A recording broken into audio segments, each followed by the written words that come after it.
అద్భుతమైన మెరుపు కనబడుతుంది. ఇది జిడ్డు చర్మానికి బాగా ఉపయోగపడుతుంది.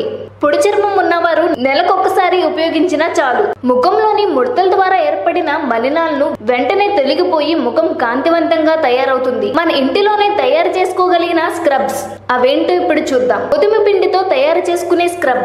దానికి కావలసిన పదార్థాలు: ఓట్స్ మిల్ పౌడర్, గోధుమ పిండి, పాలపై మీగడ, చందనం పౌడర్, 1 చెంచా ఓట్స్ మిల్ పౌడర్, 1 చెంచా గోధుమ పిండి, 1 చెంచా పాలపై మీగడ, 1 చెంచా చందనం పౌడర్. ఆ పదార్థాలన్నీ బాగా కలిపి ఆ మిశ్రమాన్ని సన్నటి బట్టతో చేసిన సంచిలో వేసి ఆ సంచిని గోరువెచ్చని నీటిలో ముంచి దాన్ని ముఖానికి, మెడకు నెమ్మదిగా గుండ్రంగా రుద్దాలి.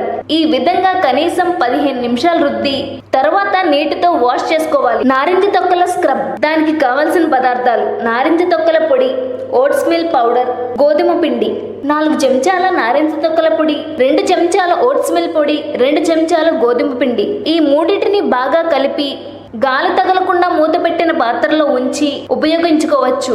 జిడ్డు చర్మానికి కొద్దిగా నిమ్మరసం లేదా దోసకాయ రసంను కలిపి సన్నటి బట్టతో చేసిన సంచిలో నింపి ముఖానికి రుద్దాలి. 15 నిమిషాల తర్వాత చల్లనీటితో కడిగేయాలి. ఈ వీడియో కనుక మీకు నచ్చినట్లయితే లైక్ చేయండి, షేర్ చేయండి. మరిన్ని లేటెస్ట్ అప్డేట్స్ కోసం మా ఛానల్ ని సబ్స్క్రైబ్ చేయండి.